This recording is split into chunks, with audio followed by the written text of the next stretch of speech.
Hey guys, I am Caleb Giddings. And I am Keith Finch. And you are watching or listening to Gunday Brunch on YouTube, Spotify, Apple Podcasts, wherever it is that you like to follow us worthless clowns. In this week's, before I get to that. Continuing our clowning. Yeah, our worthless clowning. You were supposed to wear a nose and a wig for this episode. I was. I messed up. Sorry. You really are a worthless clown. Right? I can't even clown correctly. Look at me. So for this week's episode, before we get into that, I would like to thank all of our sponsors for whom you will see a lovely title card. I don't know why I can't say title card. All of our sponsors, title card, ads, good, people, money. Yay, sponsors, guns.com. Sponsors.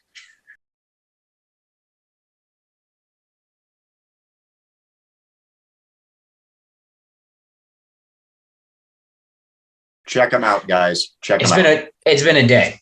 And speaking of, it has the topic of today's episode is how Alec Baldwin has more CONUS kills than every Hawaiian shirt wearing LARPer out there on the planet. No, I'm kidding. That's not what we're talking about. While that is true, it is not our topic. Well, that is technically true. That is not what we're talking about. No, what we're talking about today is we're going to get to talking about New York State Rifle and Pistol Association Incorporated versus Bruen. And half of you just went, what the hell's that? Most of you probably know it as NYSRPA versus Corlett. It's changed names because Corlett's gone, Bruen's out, or Bruen's in. But before we get to that, we do want to take a moment and talk about something that I'm personally excited about. So excited that I wrote a nice letter to Springfield and said, I'm sorry for all the mean things I ever said about XDMs. Please send one Hi-Power. And they're probably going to tell me to go. I too had to eat crow with Springfield Armory this week because they released their goofy help stuck case get unstuck charging handle. And I'm like, what are you guys doing? This is a problem looking for, this is a solution looking for a problem. What the hell, guys? Why would anyone ever take you seriously ever? Ha ha, laughing emoji. And then they're like, oh, well, you've triggered my trap card. Here, have the SA-35 affordable Browning Hi-Power that looks freaking amazing. And I'm like, oh, you baited me into that. You totally walked me into that. Why? You got me. How dare you? How dare you, sir? I mean, I still want one. I am absolutely going to get one. It's upsetting how good that gun looks. That was unfair. I don't know who in their marketing team was like, here, we're going to do the funny products for a little while until we drop this on them and make all those people who make fun of us sorry, because it worked. And oh man, so I follow Rob Letha on social, and he posted his personal gun in like a beat up old leather holster, and like the gun had very clearly been shot by the Great One. And I'm like, oh God, it looks so good. I mean, and here's the thing, maybe, for the record, guys, if we don't get to talking about the Supreme Court in this episode and we just talk about guns, then it's a gun show. Oops. Oops. The thing that maybe we are going to talk about guns.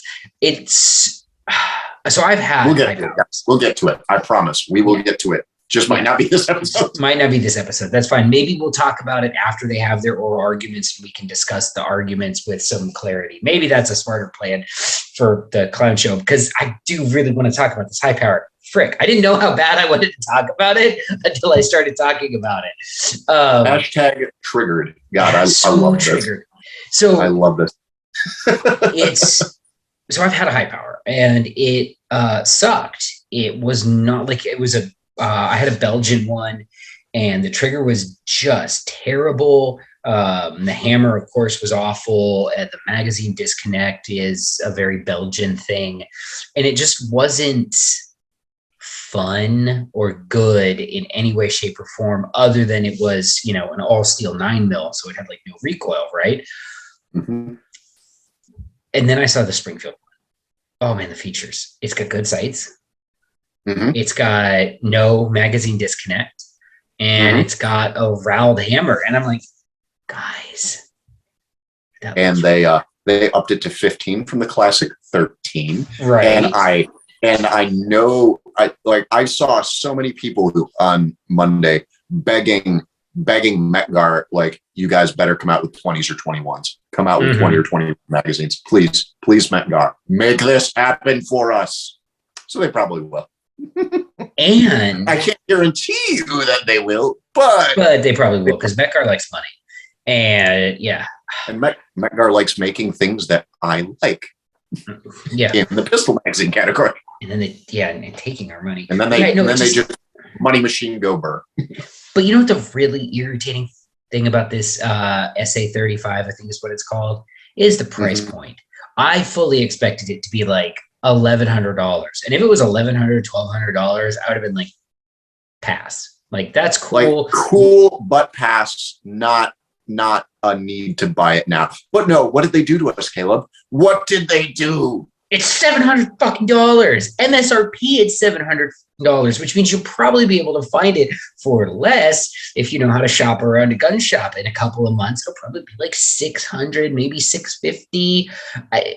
I expect to see a lot of them at like $609, $619, and that's going to be a really good price. We might see them $599. I don't expect to see them on Gun Broker $599.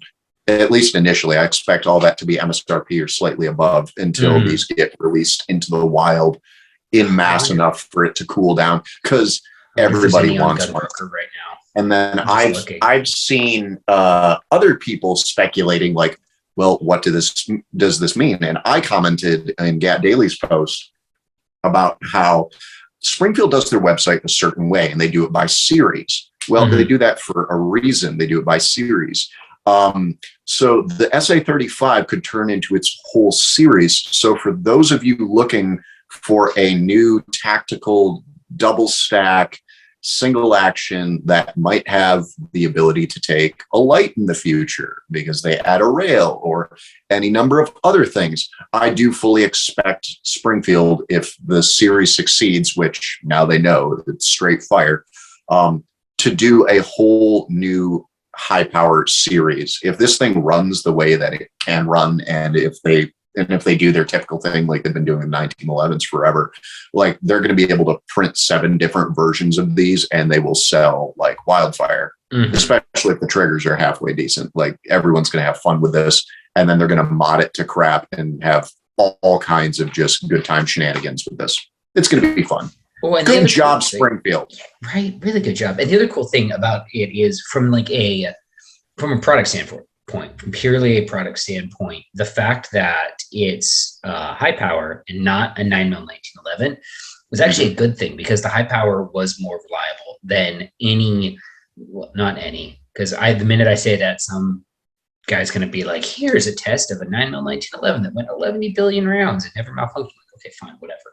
But the high power was and is a very reliable design. It is more inherently reliable than your average 1911 chambered in 9mm, which means that instead of having to sort of be worried, you have to be a little bit worried about how it's put together, but a lot less than you would if it was a 9mm 1911, which in theory means I can go and give someone my $700 and then take this gun and put a 15-round magazine in it and expect it to feed everything out of that 15-round magazine. Not like I would with a 9mm 1911, where I'd be like, okay, I've got my Wilson Combat ETM mag, I have my Trip Cobra mag, and I have my Dawson mag, and we're going to figure out which mag it likes the best, and then we're only ever going to use those mags with this specific bullet profile ever again. That do be a thing with 1911s, don't it? It do be. Did you see, speaking of this gun, did you see what EAA did the day before it launched? I did not. They launched their own high power clone, and they took, it's so much better than that. So I'm on EAA's mailing list because I did some sort of terrible sin at some point in my life, right? No, I kid. I legit I'm on mailing lists too. And to a lot of people listening, yeah, you guys are too. We're not sorry, but we are kind of sorry. Mailing lists are sometimes annoying. But thank you for being on ours. Enjoy our blather.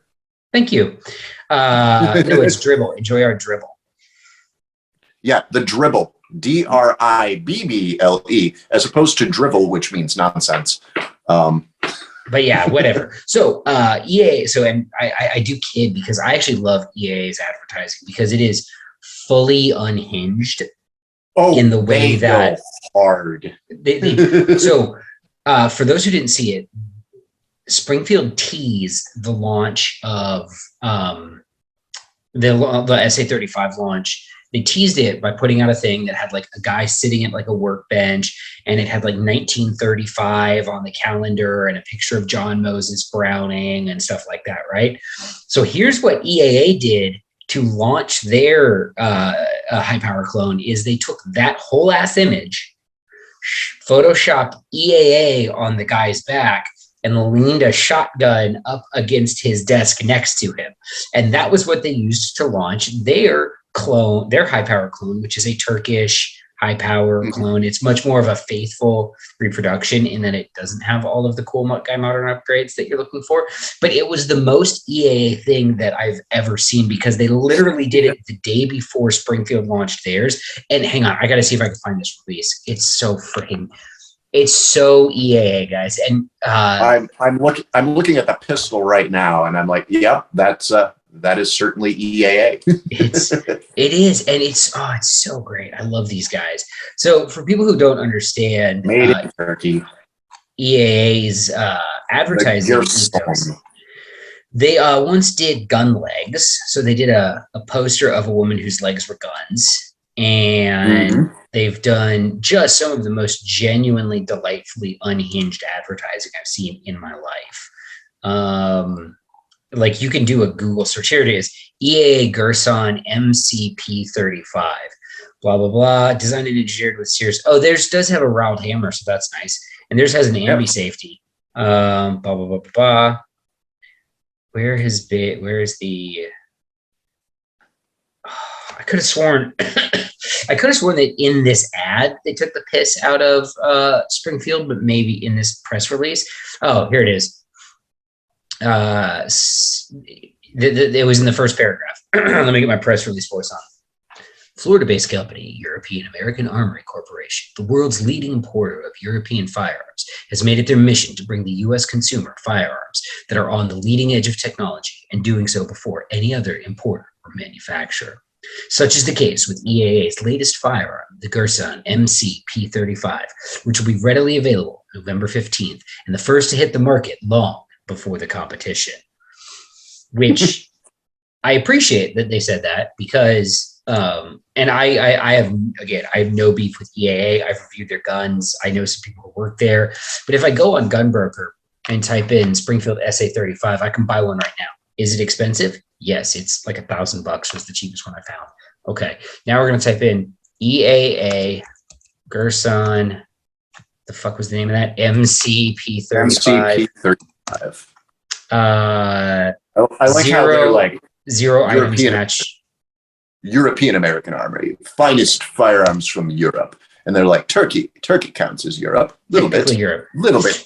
So I love you, EAA. I love your aggressive press releases. However, I can buy the SA-35 now. I can't buy an MCP-35. So, you know. Before the rest of the competition, maybe not so much. Maybe not. I did actually just review a Gerson for Shooting Illustrated, not obviously this one. And I think my favorite thing about it was that it had 4 names because it had one name written on the slide. Then it had another name, and then on EAA's actual website, they used 3 different nomenclatures to refer to that exact model of the gun. So I was like, I don't know what to call this for the article. What do you want me to call it? And it had 2 17-round magazines, but only one of them had 17 witness holes. The other one had 15 because they were like, fuck yo, extra 2 rounds, I guess. just guess, man. You're fine. What could go wrong? Close enough. It'll be okay. But the best part was it comes with a proprietary red dot, which is the EAA FAR dot. And it didn't come with a manual. So I have no idea what footprint this dot fits. I searched on the internet and eventually figured out that it is definitely Most Glorious People's red dot. which didn't help me figure out what fucking footprint it is in case what is your screw pattern, sir? Yeah, I'm like, I just want to know, can I replace you with an RMR or not? Just please tell me. Never figured it out. I did actually like the gun. Again, I did actually like the gun, but it's one of those things, and I mean, you've experienced this, but I'll ask you this. Name a manufacturer that is more bonkers than EAA with stuff like that, where it will just be like their marketing they are certainly very YOLO, fly by the seat of your pants while those pants are on fire when it comes to putting stuff off. Not that the stuff doesn't work. Every EAA I've shot, including the very strange, incredibly sparkly Tangfolio Witnesses, which are a CZ75 clone with a lot of sparkles. Those worked. Those guns shot, and I know people who like them quite a bit, both because they were sparkly and because they ran pretty well. But that absolutely bonkers throwing this stuff out there, just like, yeah, we'll make it work. We'll make it work. Well, is it compatible with anything? We don't care. It's ours and it's out. Go hot and ready. Hot and now of the gun world. Yeah, it's they're the Little Caesars. It's like hot and fresh, and they just don't care. How much cocaine, like in a tonnage amount, do you think gets consumed in the EAA boardroom? In a board meeting of EAA, especially as they're importing out of Turkey, and they just go, "All right, guys, we need shinier guns. We need something new and shiny for the market. Here we go. We are going to frame shiny, sparkly guns. It'll be magical. We'll make a blue one, an orange one, a pink one, a green and pink one. We're going to go absolutely mad." And they're like, calm down. Didn't they also import that gold Beretta clone from Gerson? Like, it is a yes. gold-plated Beretta clone, which I think it had Santa Maria grips on it too. I don't know if those were aftermarket or not. Those were aftermarket. Tamara added those in the aftermarket.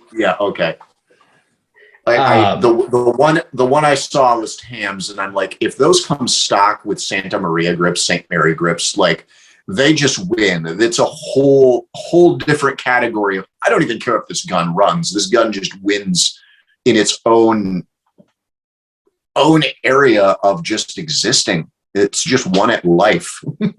You know who used to be really bananas like that, and it was fun? Kahr used to be full on, like, they were hard at it too. Do you remember the weirdest gun I ever saw that I really, really wanted from Kahr, that I don't think they ever actually made a single one of, was they made an optics ready steel frame, like, I think T9 was the designation for it, with an extended barrel that was ported. It was so insane. It was like, did you guys have like a Mooney sweat session in your church? Look that up. And you just had the end result was this gun. It had stendos. It had a single stack extended magazine. It was, God, it was beautiful. Single stack stendos are the most bonkers thing that make me happy in the universe. Like, I get it out of a 1911 for adding one or two, especially in the certain comps that require that. So your capacity's right. I get that. But the bonkers level stendos that places like Pro Mag make, where it's like, here's your 18 round 45 ACP Extendo 1911 single stack magazine. And you're like, I don't know who needs this, but I'm glad it exists because it makes me happy.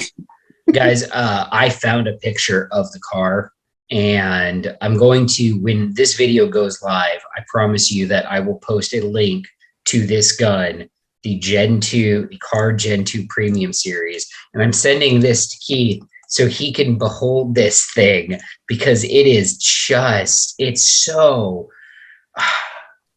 the industry, I mean, it's been pretty bonkers at times, but I feel like this will, and look at this thing. I remember the days, Caleb, of the rotating quad rail.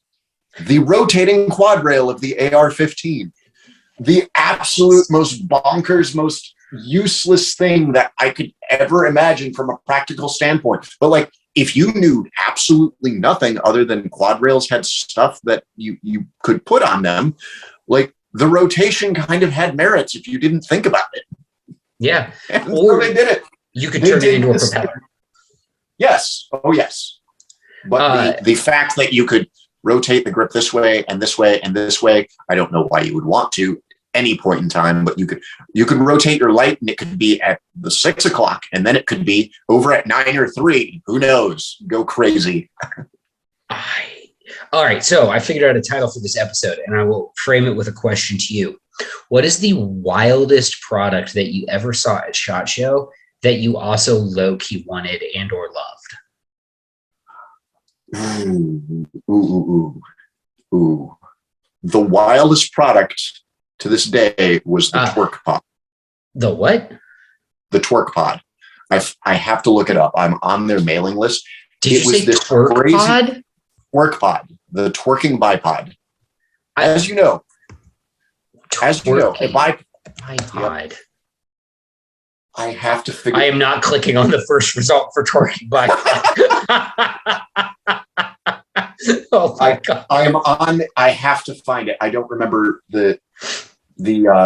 but it was a hunting bipod with very long legs, kind of like shooter sticks, that attached conventionally to a firearm pick rail or regular like arms mount, stuff like that. But unlike a bipod, which generally provides you two very rigid legs that you can then angle and push into something and everything like that, this was the twerking bipod that could rotate, change angles, all kinds of crazy stuff. I remember that. And the device they made to show it off, which is why I call it the Twerk Pod, was a rotational, like turntable disc with a bolt action rifle on it that just showcased, because it just made the rifle dance all around inside this case that they built at SHOT Show. And so it was a twerking bipod. And I'm like, a Twerk Pod. I remember it doesn't that. do anything I want a iPod to do, but it certainly does that. They were down in the basement, weren't they? They like had to be on the basement floor. They had one display in the basement, the ground level of SHOT Show, and then they had one in the new items display, the new items aisle, right through the doors. And that's the one I saw. And I'm just watching this thing just twerking around. And we talked to these guys and we're like, yeah, it's yeah, like if you want, but like, guys, have you thought this out? Because this is either shooter sticks, which are kind of, it's a second item, but they're pretty convenient for a lot of people who actually use them and want to use them for a hunting or a competitive environment that does that. Or you have this, which is actually attached to your gun. And I felt like less convenient. So that is the most bonkers thing I can remember seeing at SHOT Show. Other than another one was from Marem Dolphin, who are an Israeli nylon company. They do body armor, vests, stuff like that. And those guys have a bonkers R&D, just absolute bonkers, balls to the wall. I think they do a lot of energy stimulants. R&D, and these guys had a body armor system that also had a quick detach sustainment pack. So the really big hiking pack, not the little one, not the 3-day, not the assault pack, but a really big, huge sustainment like a big old A-frame. Yep, the big old A-frame pack. They had one that ejected off your back as you pulled like an ejector suit, and it attached to this rigid plastic frame. And they thought this thing was like the coolest item. And they sent me one, and I'm taking this thing apart and trying to put it, and they clearly put a lot of thought and time and effort into this without actually talking to a grunt, or at least not a grunt that wanted to tell them they were wrong. Guys, your assault pack is not good. Yeah, like they're like, well, you get into a firefight and you immediately eject all of your gear behind you onto the ground so you can run faster. I'm like, that no, like, that's got all my stuff in it. That's all my stuff. I know enough horror stories of guys who are riding freaking armor and they lose their stuff because it got shot off the side of their tank or their track. Like, it's gone now, and I now have to replace or borrow other people's stuff to do. But they at least had the sustainability that came with their vehicle. So they were warm and they had fuel, and they had a supply line that was attached to their vehicle to keep the vehicle going. Like a grunt, if you're on a 3-day freaking patrol and you have to eject your pack and now that's gone because you've moved through and assaulted your objective, and you may have been able to go back to get it. You may not have. Don't know. Oh, well, yes, I don't have clean underwear. That's gone now. I guess that's the enemy. Or imagine being in a sustained long enough firefight in the Middle East or somewhere, and all the little freaking kids and scavengers and everything are like, oh, free pack. They're shooting over there. This is right here. It's fine now. Like they were so proud of the design, and I'm like, you guys clearly thought this through in a very narrow direction. And we're very much about this. There were a lot of cool features on it, the way the hydration system worked, and there was a lot of cool design into it. It was like, no, this is not a good idea. You put a lot into this idea and you've clearly thought it out. It's just not a good idea from the start. I don't need an ejectable pack more than like a quick release strap system, something that I can get out of and shed quickly if I need to shed that pack. Like I don't need an ejector system. See you later, underpants. Yeah. Goodbye, food, water, and all the things that will make life okay. I'm glad I have my front plate and rifle magazines. Hopefully my IFAC. That was the craziest thing about it too. Like the back wasn't really like a conventional plate or anything like that. I couldn't figure out where I would put the SAPI and secure it so that my back still had armor. I think the armor went with the back. Oh God, that's great. They're like, run face toward enemy only. Do not. You're watching too much Black Ops back toward enemy. All right, my favorite. So before I get into this, for people who've never been to SHOT Show, for the last gajillion years, it's been at the Sands Expo Center in Las Vegas. And when we talk about the basement of SHOT Show, it's not actually the basement; it's the ground floor. But it's not the main expo floor. It's the floor under the main expo floor. And it is where the crazy people go. It is where the desperate people go. It is where the people go, that have maybe a good idea that hasn't quite hit yet. And it is also where the people go with lots of deer piss camouflage and things like that. It very much is like a carnival barker environment down there on the SHOT Show basement. And I'm very curious to see how that's going to be replicated with the new space as it's laid out. I found it, the Swagger Bipod. The Swagger Bipod. Okay, thank God. Again, guys, I can very strongly recommend do not type Twerking Bipod into Google, especially if you're on the government search computer. On, ladies and gentlemen. Safe search on, please. Yeah, absolutely. So Swagger Bipod. So mine, and I don't remember the name of it, but it was a chest holster that you wove into your armor for an AR-15. The idea being that it was open. It was like a taco, right? And you could take your rifle and you could go ka-chunk and ka-chunk it in there, and it would latch around the magazine well, and it would cover the trigger guard and everything like that, but leave the pistol grip exposed. And the idea was, if you were slinging your rifle, instead of having to cinch down your sling, you could just ka-chunk it into here. And it even had an active retention lever and all of that. And it was so stupid because, again, I don't think the makers really thought about how it was going to be used outside of this. It's really cool and it's really it would be probably the best invention for I don't know. And I'll take the piss out of my own career field. An Air Force Security Forces member who has to work the gate and carry a rifle because he can just chunk his rifle into there and then it's not going to swing around and stuff like that because he doesn't know how to set his sling properly. Every 6 seconds when he has to go hands on something else and check an ID or take a flashlight out or salute or whatever it is. Yes. Perfect for that because it's a hands-off device, which slings can be too. Yes, if you know how to set your sling up correctly, which in the however many years I've been in this career field, I've never seen a squad leader actually take their new troops aside and be like, hey, you're issued a Blue Force gear sling. It's one of the best slings ever made by man. Here's how to set it up correctly. No, they're just like, here's your shit. I've never seen that out of soldiers, and very rarely out of Marines, because Marines, as I was exiting the field in 2014, had just gotten Blue Force gear slings for only the M27s. Everything else was still running a 3-point, which are terrible and just the worst. 9 miles of nylon just hanging out there in the universe. Yeah, but it's really good if you got to shoot seated and sling up at 500 meters at a target that's not moving and is the size of a car.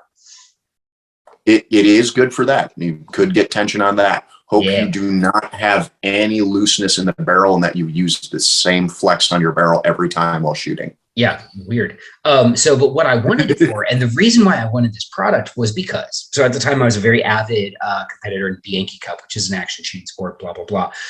Bianchi Cup's rules are written in such a way that it would actually be legal to take an AR pistol chambered in 9mm and shoot it in their open division, so long as you had a holster that could cover the trigger guard. So me and BJ Norris had this idea that we were going to build these AR pistols. We were going to put braces on them and everything. And we were just going to shoulder these things and go shoot carbines at the Yankee Cup. But since it had a holster, it's the holster. Like we have a whole thread. There is a whole string of emails between me and him, or text messages about doing exactly this. And we eventually didn't, because I went into the Air Force, and a couple of years later he went into Border Patrol. And man, every now and then I still go to their website and I'm like, add to cart. No.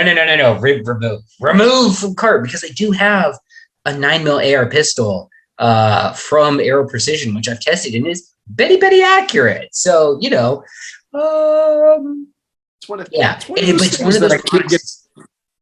So dumb. So dumb, but also kind of want, but no, naughty. Naughty, bad, but also maybe. also maybe. And that is, you know, that I think that's one of the really great things about working in the firearms industry. And you've had this experience too, is guns are a very mature technology, right? Like ammo is a very mature technology. And even though we may not think so, electronic optics are actually a fairly mature technology. They've been around long enough to very, very much flesh out, especially the firearms themselves. I was talking about this with a few people earlier today. ABC posted a piece where they were like, the rise of the AR-15 in modern America, and, you know, AR-15 bad, very scary. And all the points they were making about the AR itself, it's like, you can actually make that about just about any modern firearm.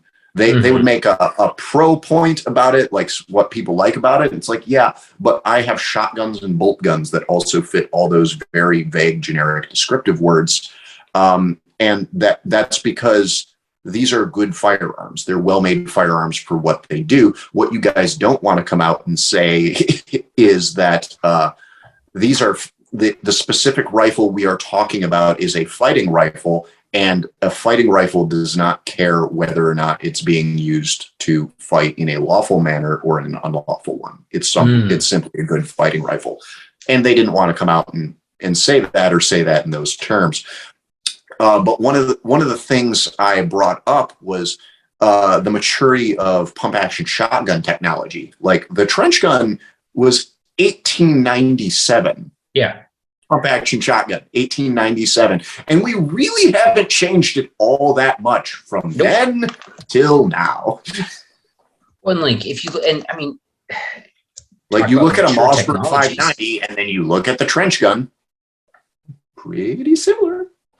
Well, and I mean, people, you know, people think of semi-automatic rifles and handguns as new, but we have one that's the 1911 is over 100 years old, and it was developed actually before 1911. Semi-automatic handguns have existed since before 1911, and I don't know when the first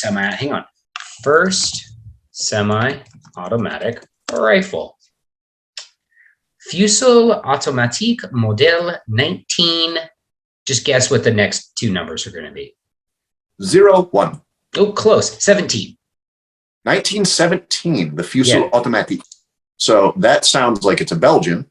It's sure Belgian or French, who knows? Yeah. But that's the point. Is there was one in 1906. The Remington had one in the Model 8. It was the Model 8. It was introduced in 1906. Yes. It was the Model 8. It was a semi-automatic rifle, guys. Semi-automatic rifles, not new technology.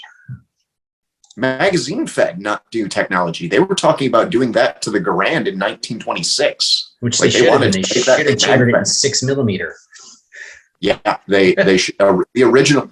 I always we did this episode. Yep, the pile of 30-06 ammo, and the general going, but my big pile of ammo. Oh man! Versus making it in 7mm by 51, which was like, hey, this one actually works a lot better, and we can put 10 rounds in it instead of 8. Guys, do you want to do that? And they're like, no, my big pile of ammo. But anyway, we have covered that topic. We extensively. We made people very angry about that topic. That's usually what we do on Sundays, apparently. Just make people angry.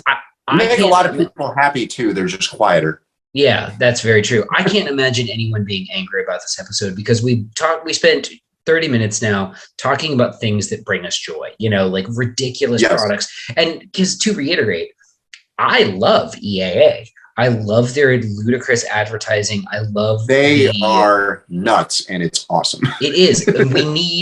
Because this is a very serious industry at times, and it's very easy for us to, as content creators and editors and consumers and shooters, to get bogged down in the serious business of this. So it's fun when a company like EAA just sort of, has a corporate marketing strategy of savage. Because the results, good, bad, or indifferent. Hey, most of the EAA products are actually pretty solid, especially for their price point. Yeah. But the fun we just have enjoying consuming what their marketing departments put out it's fun. Why not have some fun sometimes, guys? Yeah, come on. We have fun here. We have fun here. I am planning. I'm having fun. I'm going to try to sneak this into a magazine article that I'm writing for another company, where I'm going to talk about shooting 9mm out of a 357 revolver, and I'm going to say throwing a 9mm hot dog down a 357 hallway. It's fun. Everybody laugh. Right. If you don't have fun with this, and I guess today's closing message will be brought to you by thoughtful Caleb Giddings, which will be, guys, guns are serious business. Dangerous. They can hurt people. But they can also be a fuckload of fun. And maybe tomorrow or this weekend or the next time you go shooting, just go have fun. Don't worry about training. Don't worry about being a steely-eyed killer. Just take the most fun gun you have and go out to the range and turn money into smoke and noise. It's what Mr. Rogers would do. Steve Rogers. And probably Mr. Rogers. So, go have fun, guys.